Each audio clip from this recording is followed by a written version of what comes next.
Okay, so our first talk of the day is going to be about securing enterprise networks and the managed versus unmanaged option.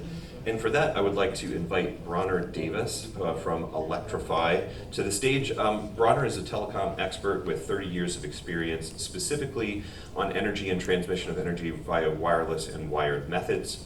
In the past decade, he has focused on rural broadband. We talked a fair bit about this before the event. Lots of really interesting issues to dig into there, so if you get the chance to meet Bronner, I encourage you to ask him all about it. He's worked extensively with farms, packing sheds, water boards, Silicon Valley tech companies, and universities to support agricultural technology adoption. And he's a recognized expert on how to design, scale, and implement vital ag tech infrastructure and smart farming capabilities. Really some vital stuff in the connectivity world that is pretty fascinating. And I'm very excited to invite Bronner up to the stage to talk about managed versus unmanaged networks. Bronner?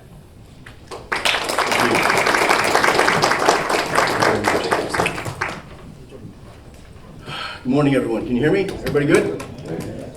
Okay. You guys have time for a joke? Would you like to hear a joke? Is that okay if I tell you a joke? So, on a particular day, a bull and a pheasant are out in the pasture and they're just doing what bulls and pheasants do. And the bull's grazing. The pheasant starts to flap his wings and he's sitting up on this fence post. All of a sudden he just kind of waxed poetic. One day, it was possible. One day it was possible. The bull says, what are you talking about? So one day, see that tree over there? One day I could fly to the top of that. He said, what are you talking about? You can still do it. You're a peasant. No, I'm old, I don't feel good, my wings ache, I just cramps, and yeah, just not, I can't do it. He says, nonsense. There's no, you can still do it. You still have wings, you're good. Just, here, do this. Get down here and just eat some of my dung. Just go ahead and eat some of that. You're out of your mind. I'm not doing that. No way that's happening. He said, come on, really, it really works. All of humanity's on it. It works. Really? He decides, okay, what the heck? So he jumps down and he starts pecking around. Starts flapping his wings. Man, I feel better. I feel better. Yes, I do. This is great, I feel better. Pecks some more. Decides that he's gonna flap his wings. This is awesome. He said, I told you. He starts flying around. He said, oh my gosh, this is the greatest thing ever. Bull says, I told you, just keep going. So he flies around a little bit, finally decides he's gonna go for the top of the tree. So he swings down, takes one last little nibble, and off he goes. He's flying around, just feeling wonderful. Woohoo! I can do it! He gets up to the top of the tree and he's sitting there so proud, so wonderful, looking at the scenery, enjoying the whole thing. Just at that minute, the farmer sitting on his porch sees this big old fat pheasant sitting up on top of the tree. Pulls out his gun and no more pheasant. Moral of the story is bullshit will get you to the top sometimes, but it'll never keep you there. So with that, we're talking about securing enterprise networks and managed versus unmanaged. So I bring this joke and I bring this to light right now because in my world, I have done that. I have tried to use my ideas of BS to create different networks and different things at different times because I needed to, because I wanted to. But what I found was to scale a network, to scale to the way that we can actually use the network for our needs, I need help. I need management help. So I'm a big fan of managed networks and managed enterprises. We had a clicker, just a So I've made mistakes that I would rather people not make as we go through and build the future and how we communicate. Now, in 2016, I built the world's largest Wi-Fi network for entertainment with Snapchat and Live Nation in Las Vegas Motor Speedway for Electric Daisy Carnival. Are there any Electric Daisy Carnival people out there? You don't know anything about that, do you? I didn't either. Electric Daisy Carnival is a gigantic rave. people come from all over the world to go to this music venue, and there was 9 stages that year. It was the first year that Live Nation had purchased Insomniac. They wanted to have an experience for the goers, the people who went, that was different. So I spoke with Live Nation. They asked me if I could set up a wireless Wi-Fi mesh network. I said, yes, I can. My goal for that was to prove that if I could move that kind of data across a network in a very chaotic environment with 175,000 people walking around, needing to be mobile, and yet they wanted to have an experience where we could have, we had an application that Insomniac helped us build so that you could push your notification if you saw something going down. Someone's puking, there's a fight, someone passed out, the heat, whatever.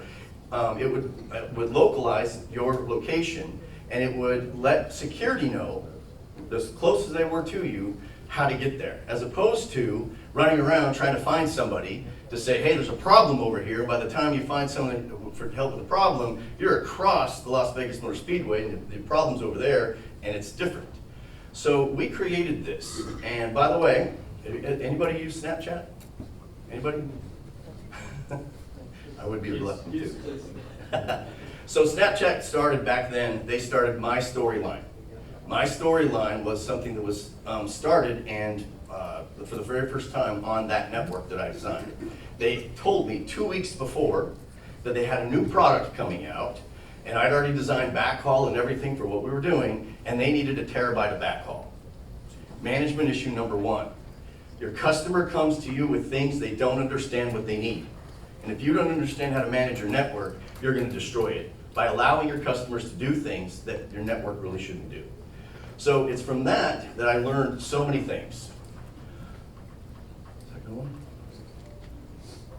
I have a technical issue here. Oh, there we go. Sorry. So what's the foundation of a managed network?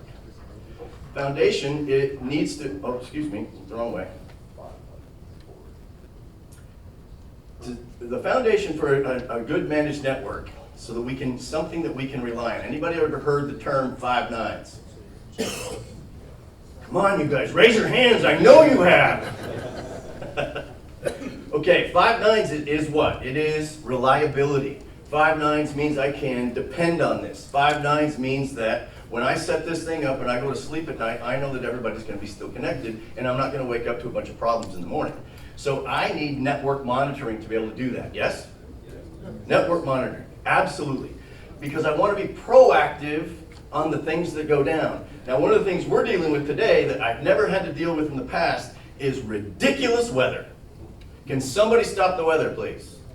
Because the weather is something that you can't manage, but plays havoc on your network. So you need network monitoring to make sure that you understand when things go down, when customers are offline, because I'm telling you, as somebody who is on the other end when customers call in, if your network goes down because you don't have network monitoring and you didn't know about it, you've got some unhappy people. Access control. We need to prevent unauthorized data access. Anybody hear about the Target issue we had several years ago?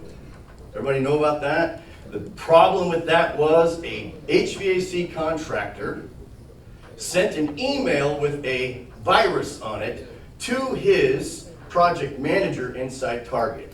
Once inside the Target network, all hell broke loose, right? And many of us were affected by that. We don't need that. That's another thing with access control. We have to keep our networks secure. Regular maintenance, another one. One of the things, and again, dealing with maintenance on a network, right? Maintenance on a network, especially in high weather areas, is costly. Very, very costly. If you can jump on it before and continue your network to be monitored and maintained so you know what issues are coming up, you know things like, I'm about to reach backhaul threshold. I'm about to reach subscriber threshold. I'm about to, or maybe you're just monitoring some of the things that are out on your network, some of your radios. Whatever it is, you need to be able to monitor that and access that so that you have a predictive nature of what's about to happen, and you can budget and prepare for that. Scalability and flexibility. I can't even, so many networks, especially in rural communities, because we have this beautiful opportunity now for rural communities to create niche ISPs. Niche ISPs means we need to look at things differently. We used to look at things and have traditionally gone person to person.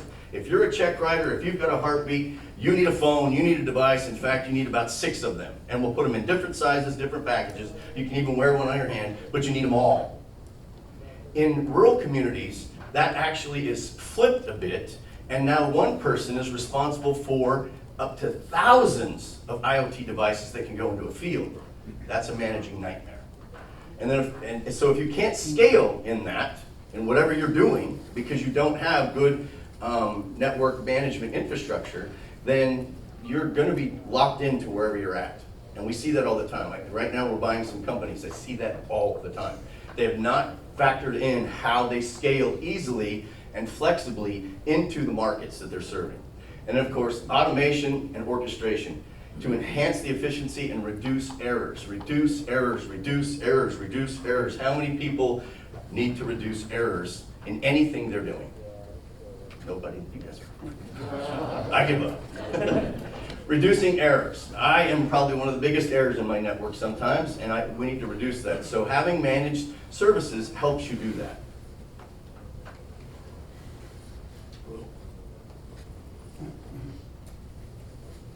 So there's our 9s. This is 99.9%, but we all know that stretches out to 9s, right? We need to have this so reliable. So one of the things that farmers tell me, and I didn't quite get this so much out of enterprise or any of the distributed antenna systems I've built and designed or any of that stuff, but what I did get out of a farmer is this, and it goes right back to this. They said, Bronner, I don't need another job.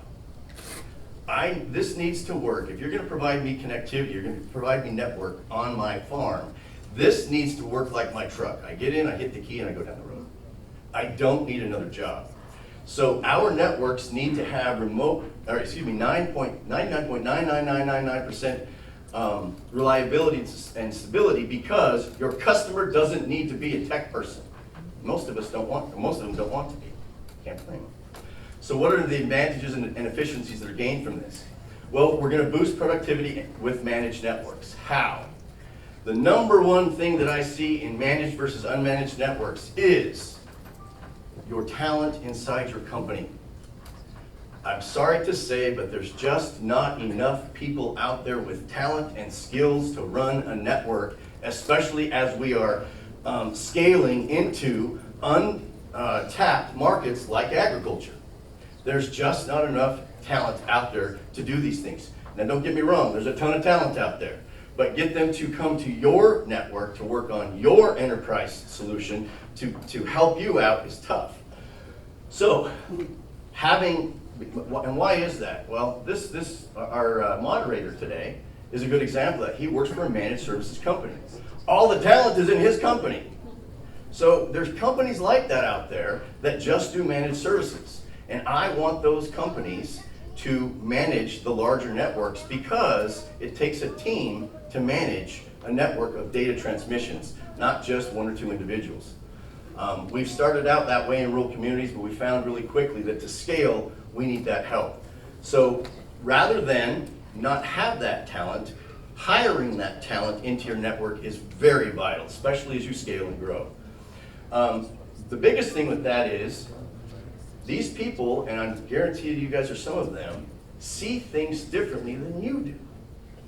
They see things from a different perspective. Any coders in the room? Anybody that can code?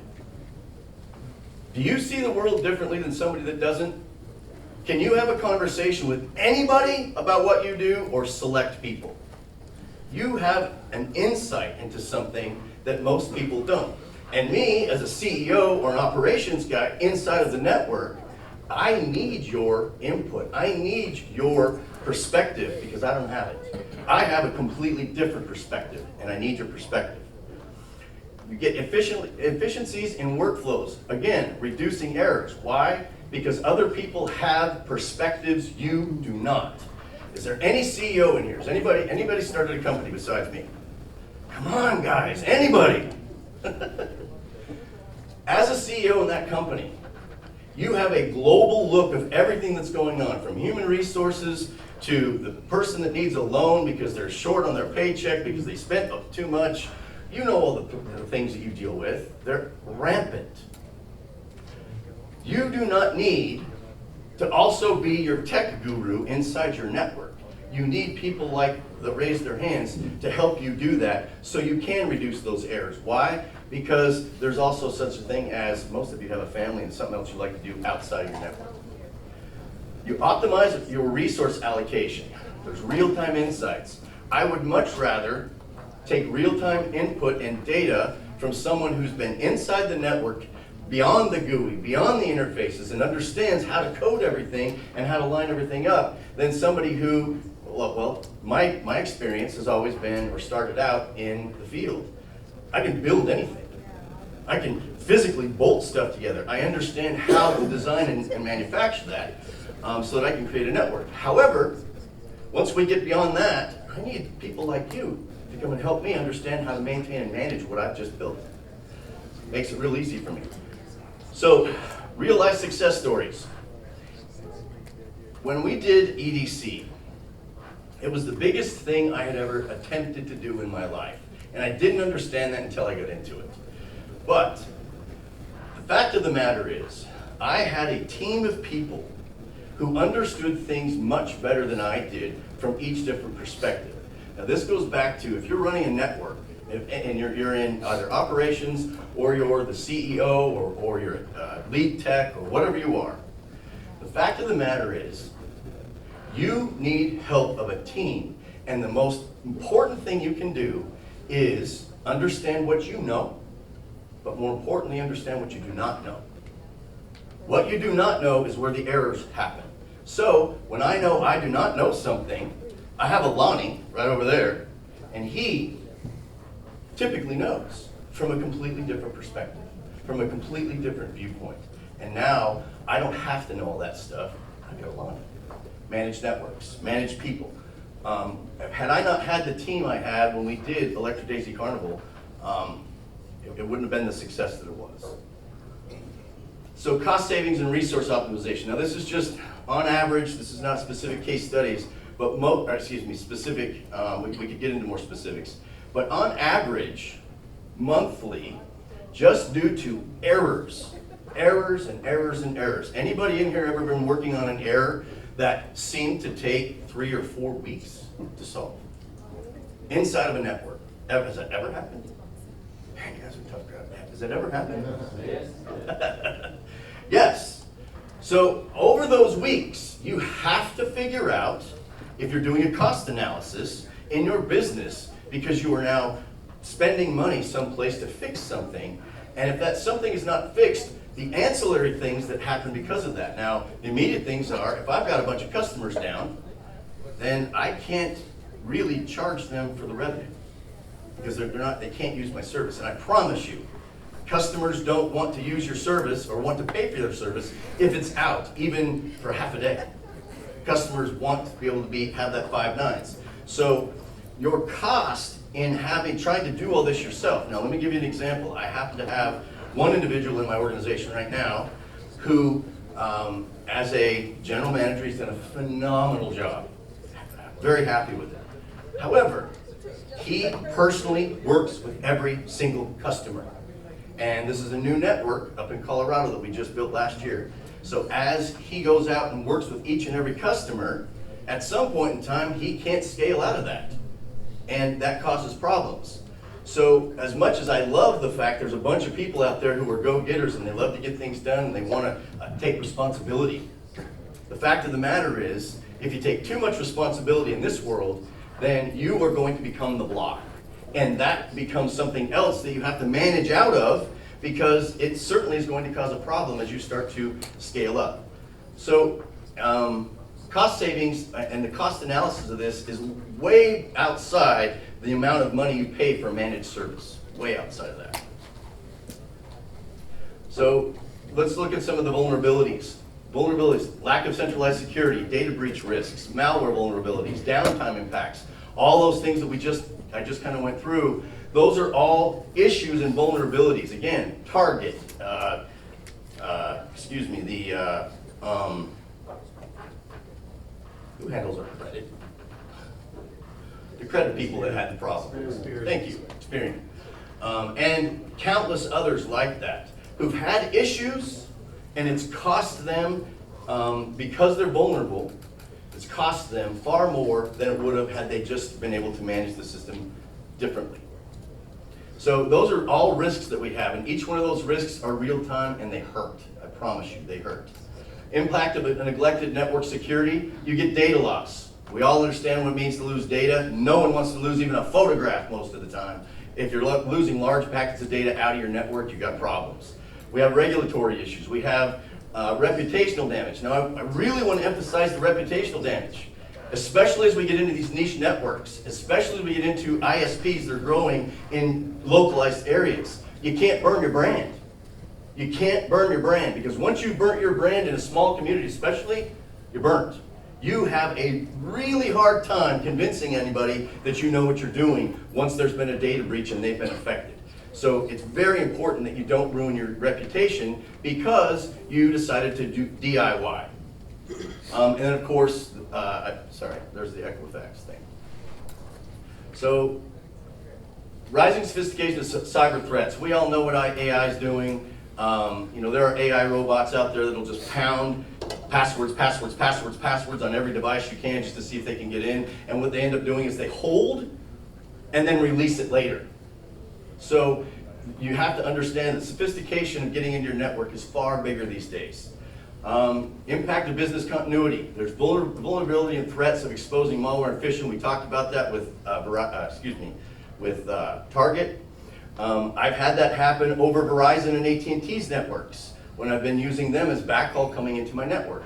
So there's always those vulnerabilities, and I need somebody else who's watching those things, managing those things, so I don't have problems. And of course, their downtime is another impact. I can't even, downtime, wow, downtime. When you're down, you're not making money, you're spending money. So understanding that is a key aspect for running a network. If you're down, you're spending money, you're not making money. That's a problem. So here's some implications. I'll run through this really quickly. Regulatory penalties, there's lawsuits from breaches. Nobody wants a lawsuit. Data privacy violation, that's obviously a major issue. I keep going the wrong dang way. Sorry about that. So let's talk about rebuilding trust really quick. I did that. Financial fallout of the networks. Your financial fallout from a network problem that you didn't manage properly is catastrophic to most networks. And that's also why we're buying networks right now, is because that issue happened. So watch out for unmanaged issues that cause you errors in your network. So you can be proactive with management, you can continuously monitor, you can invest in cybersecurity, that's a big thing. Cybersecurity is not something to play with on your own. You really need to have people who understand cybersecurity and the threats, and I know there's a bunch of people in this room. God bless you, thank you for being there, because as we digitize the world and get into these niche markets, I can tell you cybersecurity is a major, major issue for running an ISP. So that's the deal. What I want to impress upon everybody in this is more so the fact that if you've put your time and effort and energy into building a network to serve people and you want to communicate with them, don't burn your brand. Your brand is the most important thing. Your employees need to feel good about where they work. They'll go out and do a better job when they do that. Your customers need to understand that they can trust you. That's why we look at the brands that we do and we use the brands we do. A lot of people go to AT&T or Verizon or somebody else, not because they've got the best deals, simply because we know them. And we know they've got security. So as we go about and we repeat all these things in these niche markets and start to have smaller ISPs like we do, like Electrify is, it is imperative that you think about your brand and as your interface with your company, and managing your network is the number one thing that will keep your brand pristine and doing well in this evolving market. Thanks everybody for listening. Appreciate you. Have a great time.